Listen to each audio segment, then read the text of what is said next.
Estou completando um ano com o MacBook Air M1 256 GB de SSD, o MacBook de entrada da Apple. Mas e aí, será que vale a pena ainda você ter um Mac desse? Nesse vídeo eu vou te contar o meu relato de um ano com esse Mac, quais são os pontos positivos e negativos e principalmente para quem eu recomendo e para quem eu não recomendo. E um detalhe é que esse foi o meu primeiro MacBook, então eu fui uma das pessoas que fez essa transição do Windows para o Mac. Então se você está mais ou menos nesse cenário, esse vídeo vai te ajudar com isso também. Bom, então vamos lá, começando a pensar nos pontos positivos do MacBook. O primeiro é que ele é bem bonito, tanto o MacBook em si, quanto a sua própria interface. Vai ser um pouquinho diferente se você é acostumado com Windows, a questão aqui do Finder, onde você vai conseguir achar suas coisas e tal, mas depois de um tempinho você começa aqui a pegar o jeito e depois fica tranquilo. Mas de maneira geral, toda a tela aqui do Mac ela é muito bonita. E isso também vai causar uma boa primeira impressão aí em reuniões, então se você usa bastante para reunião, esse pode ser um enorme ponto positivo, beleza? Um segundo ponto positivo é que poucas pessoas falam disso, mas como eu saí de um Windows para o Mac, eu senti muito esse ponto positivo que é de você ter o AirDrop. O AirDrop basicamente ele é um Bluetooth onde você conecta o teu iPhone com um MacBook. Então, por exemplo, se você quer tirar uma foto, gravar um vídeo aqui pelo celular e passar para o MacBook, é muito rápido para você fazer essa transição, sem precisar de cabo e nem nada. Você vai aqui em compartilhar e aí você seleciona o AirDrop. E depois, olha só, é rapidinho mesmo para passar, entendeu? E o nosso terceiro ponto positivo é ele ter o chip Apple M1. Então ele é um chip realmente muito bom de processamento, onde a Apple teve uma enorme evolução.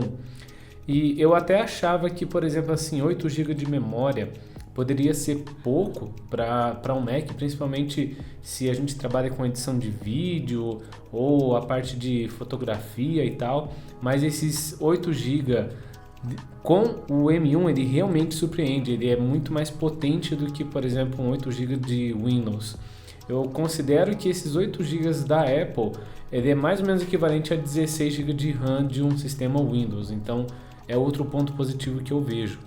E para quem aqui usa Photoshop, Lightroom, mais um ponto positivo é a entrega de qualidade dessa tela. Então a tela tem uma alta taxa de RGB, aonde vai ser perfeitamente aí para você trabalhar com os softwares da Adobe, beleza? Mas tanto Adobe quanto Figma, Canva, se você precisa de um resultado bom com qualidade de imagem, pode confiar que o MacBook vai te entregar uma boa qualidade. Eu considero também a fluidez aqui de como você abre os arquivos muito boa. Realmente me surpreende. Então, por exemplo, aqui eu vou abrir o Premiere e o Illustrator. Ele demora um pouquinho, mas olha, ele consegue abrir os dois juntos sem ter muito problema, entendeu? Aqui ele só está carregando um pouquinho, mas você consegue tranquilamente trabalhar com Illustrator e Photoshop abertos ao mesmo tempo, o Premiere e o navegador ao mesmo tempo, tranquilamente. Eu não sou uma pessoa que trabalha com muitos programas abertos ao mesmo tempo, mas para mim a necessidade está tranquilamente, beleza? Aqui se você reparar que ele está abrindo essas telas meio desconfiguradas, é porque eu estou usando um segundo monitor aqui do meu lado esquerdo, e aí às vezes ele abre no segundo monitor, eu estou tendo que puxar para cá, beleza? E bom, a gente pode considerar que ele é um bom custo-benefício por ser um MacBook de entrada aqui da Apple, né? Você vê aí os preços variando de 5, 6, 7 mil reais, né? Aqui no site da Apple mesmo acredito que vai ser um pouquinho mais caro, vamos dar uma conferida nele aqui. Bom, aqui no momento no site da Apple ele não está disponível para compra, porque ele é o chip M1, está disponível o chip M2 ou M3, certo? Então acredito que ele possa estar saindo de descontinuidade aqui da Apple, mas por exemplo, aqui eu já tenho até atualizações disponíveis para eu atualizar, então não é uma coisa muito que me preocupa, porque acredito que é um MacBook que vai ficar bastante tempo aqui no mercado ainda, beleza?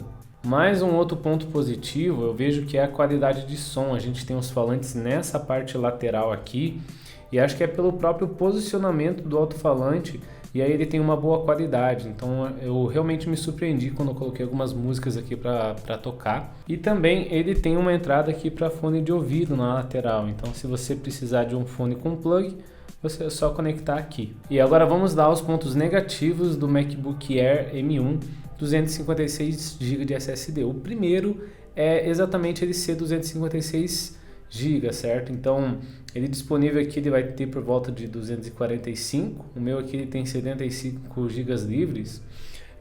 Mas o que eu tenho? Eu tenho um HD externo aqui, que todos os arquivos que eu deixo de usar, eu passo ele para o HD. Depois, no final do vídeo aqui, eu vou comentar sobre os acessórios que eu tenho, para te dar uma noção. Mas assim, se você trabalha com vídeo, se você trabalha com muitos arquivos pesados, saiba que 200 e poucos gigas aí vai ser pouco de armazenamento e você vai precisar de um HD ou um SSD externo, beleza? Então olha só, aqui a gente tem mais ou menos 34 GB que é do próprio sistema do Mac, que vem instalado nele aqui. Esses 77 GB provavelmente é dos programas que eu tenho aqui, como por exemplo Photoshop, Illustrator, Premiere, After. E aqui os documentos, os vídeos e arquivos que eu tenho temporário aqui que eu ainda não passei para o meu HD, beleza? Mas olha só o que eu falei da fluidez, né? Eu já estou com vários arquivos abertos aqui e ele está rodando tranquilamente. Mas agora vamos a outro ponto negativo. Games. Cara, se você curte games aqui, esquece MacBook. Se você quer um jogo para um computador para games. Eu vou até abrir aqui a Steam para você dar uma olhada, mas de maneira geral, o que acontece? A maioria dos games que a gente tem não tem compatibilidade com o sistema da Apple. Então são alguns jogos ou outro que você vai conseguir ter isso. Enquanto atualizo aqui a minha Steam, eu vou falar sobre um outro ponto negativo, que é a questão de render. Se você precisar de um render pesado, vídeos em 4K, ou talvez se você trabalha com renders 3D, o MacBook ele provavelmente vai sofrer um pouquinho nessa questão, porque eu senti até uma certa demora quando eu fui trabalhar com alguns arquivos em 4K, então para renderizar ele vai sofrer um pouco, e aí talvez seja melhor você partir para um M2, um M3, algo mais nesse sentido. E olha só, um dos pontos negativos aqui é se você for um cara que curte muito games, porque grande parte dos jogos não tem a versão para Apple disponível. Então, por exemplo, aqui um CS, se você gosta, ele tem aqui essa parte para você baixar porque ele tem disponível para o sistema. Mas se você for alguns outros jogos aqui, ele só está disponível para o Windows. Então, né, se você curte games, se você está pensando nisso, eu já não recomendo. É um ponto negativo.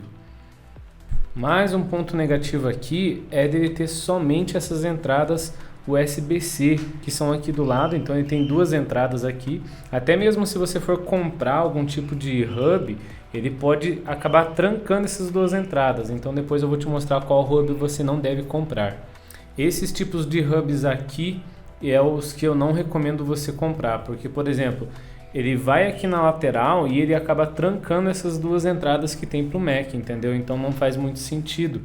Ele até tem essa saída aqui, né, que a gente está vendo, mas o que acontece? No que você colocar o carregador aqui, ele esquenta toda essa chapinha aqui. Eu tinha um hub desse aqui e eu não recomendo que você compre. E acredito que essa dica aí já valeu o like no vídeo, certo? E agora vamos lá aos nossos acessórios do Mac.